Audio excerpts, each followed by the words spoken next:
Hello grade 9s, Mr. LaRusso here with another example of kitchen physics. We're going to do some more fun experiments that you actually can do at home with electrostatics, and we're going to make our own homemade electroscope. And here's what we're going to use. We're going to use that same piece of hard styrofoam that I had kicking around the house, but we're also going to use some very simple material.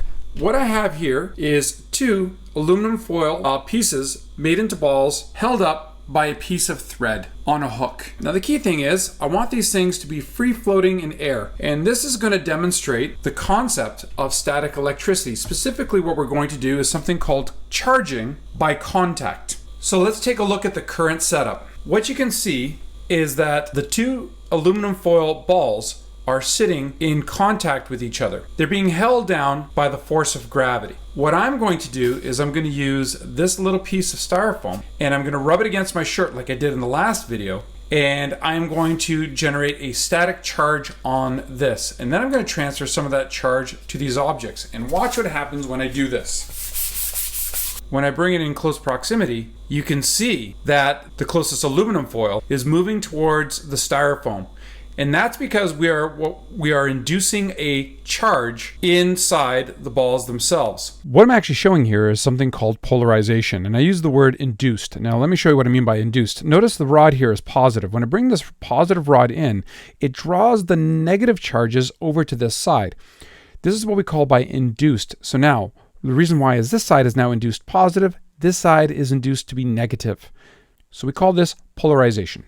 So now this explains what happens on those two aluminum pieces that are being held by the string there. When I bring this in, when I bring the positive in, it draws the negatives up, but the two legs are positively charged, so they repel each other. And that's the same thing that's happening with the two pieces of aluminum.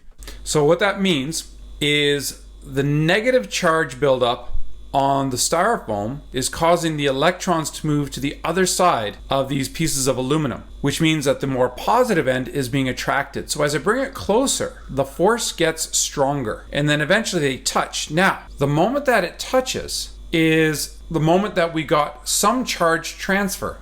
So we're going to explore this idea a little bit. What I'm demonstrating here with the pieces of aluminum is something called charging by contact.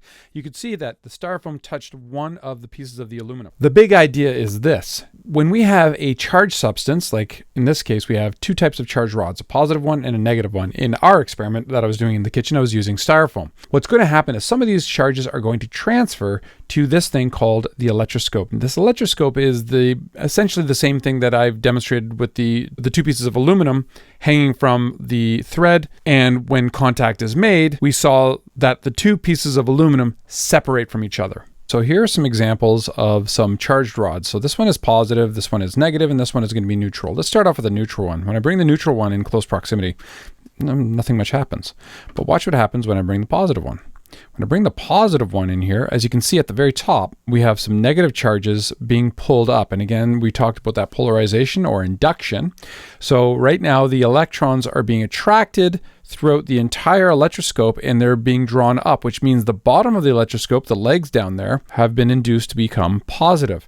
Now when I touch it, some of these electrons migrated over to the positive rod. As a result, the net charge on this thing is positive, so that means the legs are positive. And these are like the two pieces of aluminum that I had. They both have the same charge, and therefore like charges repel each other.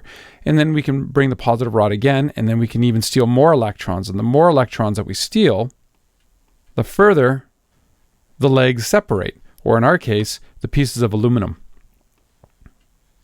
So now we can do the opposite. Now we'll bring in the negative charge. When I bring in a negative charge, that induces the top to be positive, which means that the electrons are being forced down below, and that's why the legs separate again, but this time the legs are negatively charged. If I touch it, then we have some negative transfer. If I add more charge, they should separate further, and the more charge I add, the further they go. Now, this is an ideal situation. Of course, the problem is this.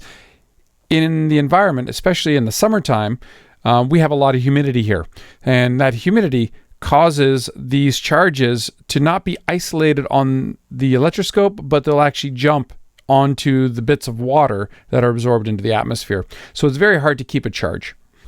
And we'll add more charge. And now you can see the force of repulsion because I have transferred some charge.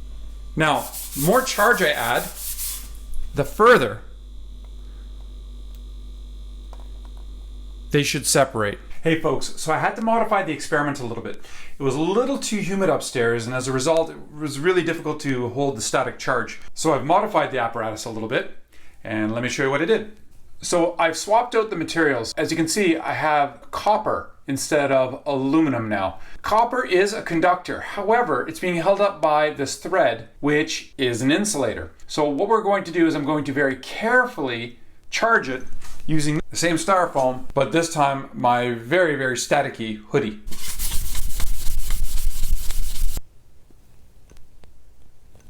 So you can see the repulsion there. You can see that they're forced away from each other. A little bit of separation distance. Now I'll try to charge it up again. And you can see that they're being repulsed from each other.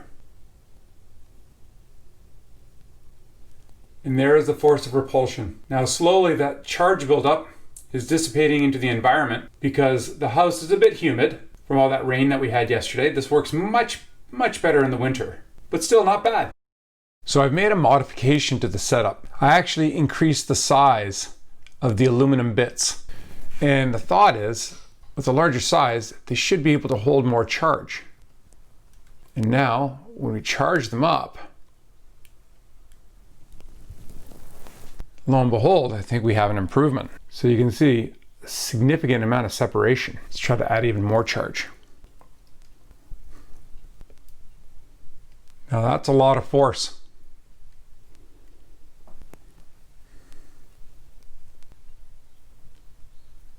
Love it when it works out.